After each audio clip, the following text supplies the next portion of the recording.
नमस्कार दोस्तों, राधे राधे, सुप्रभात। कैसे हैं आप सभी लोग? उम्मीद है कि आप सभी लोग अच्छे हैं और एकदम स्वस्थ और मस्त है। मैं भी अच्छी हूँ और एकदम स्वस्थ और मस्त हूँ। तो दोस्तों, हो चुकी है दिन की शुरुआत। तो चलिए, सबसे पहले तो जो क्लीनिंग वगैरह का काम था वो मेरा कंप्लीट हो चुका है और मैंने लगा दिए थे, जब मैं क्लीनिंग कर रही थी तभी मैंने लगा दिए थे कपड़े। तो सबसे पहले चलते हैं, कपड़ों को छत पर डाल देते हैं। और छत पर काफ़ी सारा काम भी था तो मैं आ गई थी ऊपर और यशी मेरे से पहले आ चुकी थी। और हम लोग आए या ना आए, हमारी आरू सबसे पहले आती है क्योंकि इसको बहुत काम करना रहता है। भैया इसको कपड़े फैलाना है, सारा काम यही करेगी। तो फटाफट से हम लोग आ गए हैं। और आरू अभी बोलती तो है पर बहुत ज़्यादा स्पष्ट नहीं बोल पाती है, थोड़ा बहुत इसकी भाषा को समझना पड़ता है। तो सबसे पहले फैला देते हैं कपड़े। और धूप काफ़ी तेज़ है, धूप के साथ साथ ठंड भी तेज़ है अभी हमारे यहाँ पर। और आज भी ठंड काफ़ी अच्छी खासी थी हमारे यहाँ। तो चलिए, यहाँ पर मैंने सारे कपड़े फैला दिए हैं और कपड़े फैलाने के बाद मैं जो यहाँ पर गेहूँ वगैरह है, चना वगैरह है, ये सारी चीज़ें फैला दूँगी ताकि सब चीज़ व्यवस्थित तरीके से यहाँ सूख जाए। और ये जो गेहूँ है ना, जो गेहूँ मैंने धुला था वो तो साफ़ हो चुका है। और ये भी नहीं, वो नहीं साफ़ हुआ है, ये वही गेहूँ है क्योंकि मेरा ब्लॉग 2 दिन लेट आ रहा है। अब आप लोग बोल रहे होंगे कि ब्लॉग 2 दिन लेट क्यों आ रहा है। तो शनिवार और रविवार के दिन तो मेरे घर में इतनी भागा दौड़ी हो गई, इतनी भागा दौड़ी हो गई ना कि ना तो वीडियो बनाने का समय मिला, ना एडिट करने का समय मिला। कभी कभी ना ऐसा हो जाता है कि लगता है यार क्या करें क्या ना करें। आने जाने वाले इतने हो जाते हैं ना कि यार या तो काम काफ़ी ज़्यादा प्रभावित हो जाता है। अब आप लोग बोलोगे कि दीदी आपके उस घर में भी आते थे, तो ऐसा ही यहाँ पर हो रहा है इस समय पे।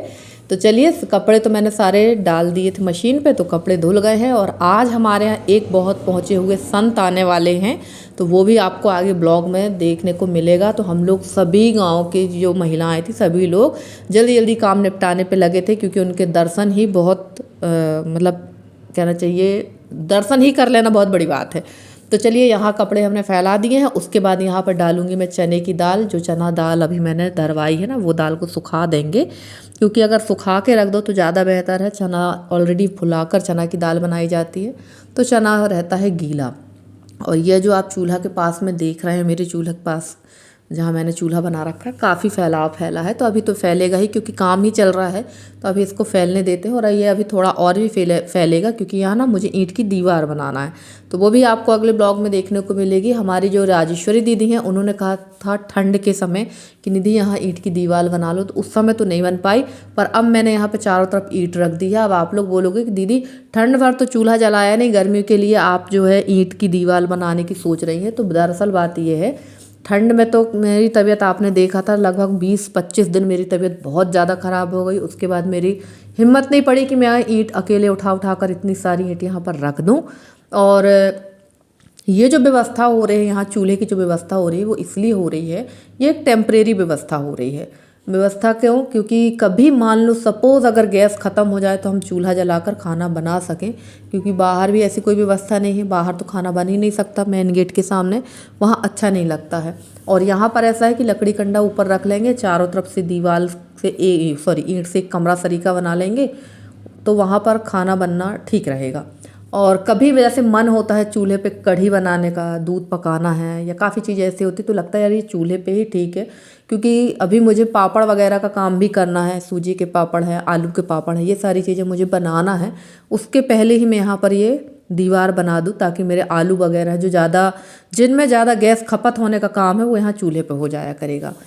तो चलिए, यहाँ पर तो सारा काम मेरा मिनटों में हो रहा है क्योंकि देखना है मेरा जो हेल्पर है वो बहुत ज़्यादा बढ़िया है, बहुत बड़ा है। और मेरा हेल्पर जो है मेरी बहुत हेल्प, ये देखिए, ये जो भी बुआ करेंगी वो भतीजी को करना ही है। अब देखिए, यहाँ इनने दाल फैलवाई है, अब यहाँ पर ये गेहूँ फैलाएंगी मेरे साथ में।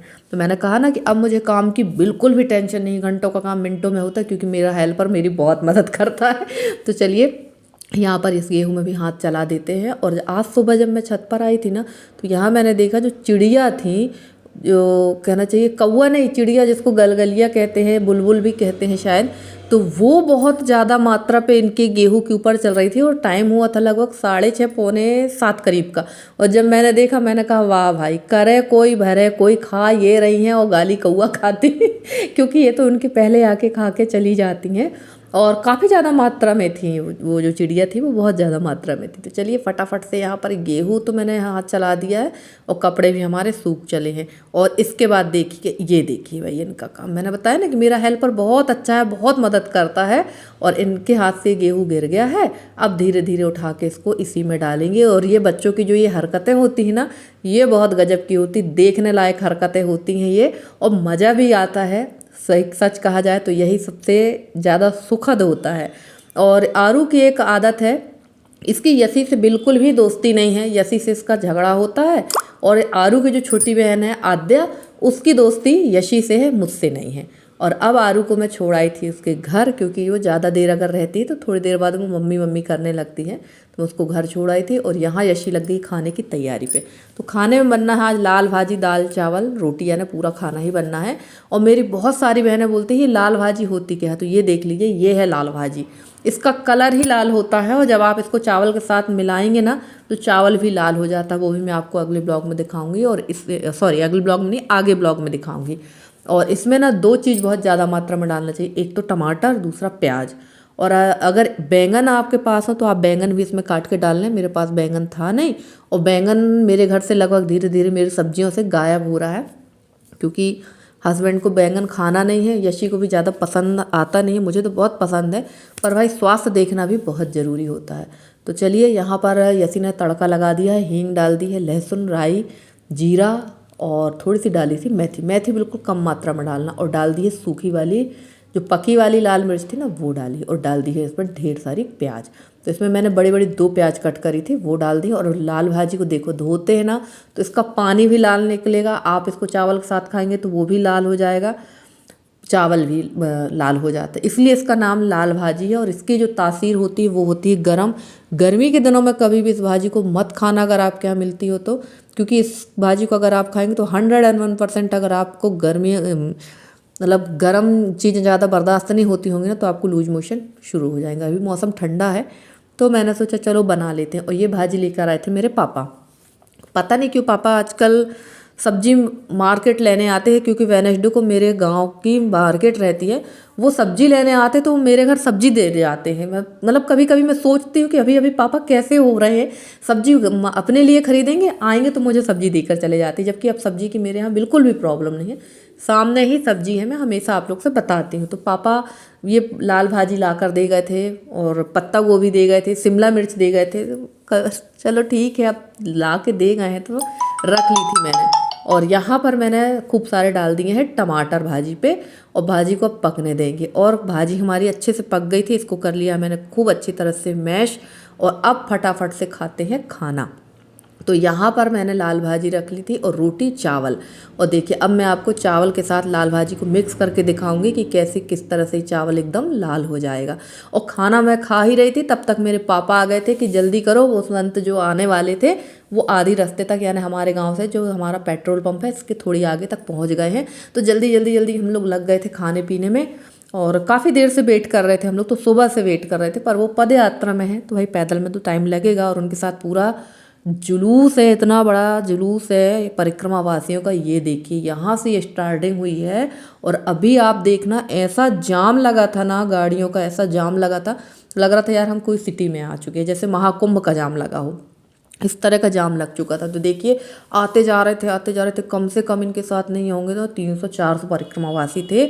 और इनका पूरा जत्था, यानी इनकी खुद की गाड़ी चलती है, गाड़ी में इनका खाना बनाने का सामान वगैरह, इनकी कहना चाहिए सारी चीज़ें, सारी व्यवस्थाओं के साथ चलते हैं। और ये है भैया जी सरकार, इनका नाम है, हमारे जो महात्मा जी हैं ये है भैया जी सरकार। आप चाहे तो यूट्यूब में भी सर्च कर सकते हैं, गूगल में भी सर्च कर सकते हैं। ये जबलपुर के हैं, और इस रोड से ये तीसरी बार परिक्रमा में निकल रहे हैं। ये इन्हीं इसी टाइम पे निकलते हैं, और ऐसा मानना है इनका कि ये काफ़ी मतलब इनको सिद्धियां हैं, माँ की सिद्धि है जिसकी भी ईश्वर जाने, बहुत बढ़िया वो हैं। और 2 बार जब ये निकले थे तो पिछले बार भी काफ़ी वो था, इनका प्रचार था।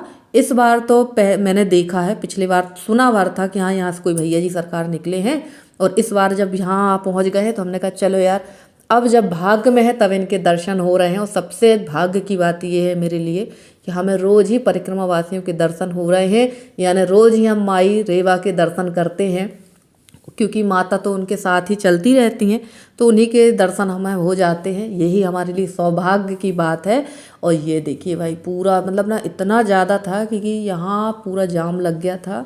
आगे देखिएगा, अभी दिखाएंगे। ये देखिए उन्हीं के साथ ही पुलिस फोर्स है, जो पुलिस इनके साथ चलती है, मतलब परमानेंट ही चलती है। जैसे जिस तहसील में पहुँचे वहाँ की पुलिस आगे जो अगला जो गांव पड़ेगा जिसमें दूसरी जगह की चौकी पड़ेगी वहाँ तक छोड़ के आएगी, फिर वहाँ से वो पुलिस उनके साथ चलेगी। इस टाइप का इनका सिस्टम चलता है। और ये देखिए यहाँ से इनका पूरा आ रहा, और ये पुलिस वाले चल रहे हैं। ये अभी आगे गांव तक जाएंगे, आगे गांव से ये रिटर्न हो जाएंगे अपनी गाड़ी पे, क्योंकि आगे जो दूसरे ज़िला की पुलिस है वो खड़ी होगी, वो अब इनको लेके जाएगी। क्योंकि हमारा जो गांव है यहाँ से थोड़ी ही आगे डिंडौरी ज़िला लग जाता है, तो वहाँ की पुलिस अब इनके साथ में आगे तक जाएगी।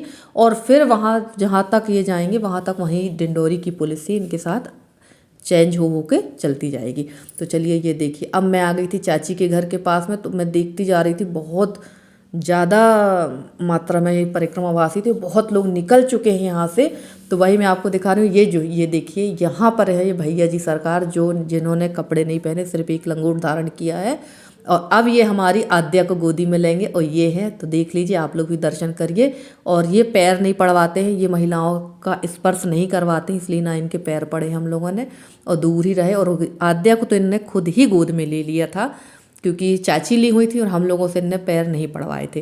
तो चलिए फ्रेंड्स, आज का ब्लॉग कैसा लगा ज़रूर बताइएगा कमेंट करके। अगर आज का ब्लॉग अच्छा लगा तो प्लीज़ वीडियो को लाइक करिएगा, चैनल पे नए हैं तो चैनल को सब्सक्राइब करके अपना प्यारा सा सहयोग और स्नेह बनाए रखिएगा। मैं आगे भी ऐसे ही अच्छे अच्छे ब्लॉग लेकर आती रहूँगा। मेरे जितने नए सब्सक्राइबर हैं, पुराने सब्सक्राइबर हैं, जितने भी मेरे व्यूवर्स, में सबका तहे दिल से धन्यवाद कहना चाहती हूँ। तो चलिए फ्रेंड्स, आज के ब्लॉग में इतना ही, मिलते हैं आपसे अगले ब्लॉग में। तब तक के लिए दीजिए इजाज़त, bye bye and take care.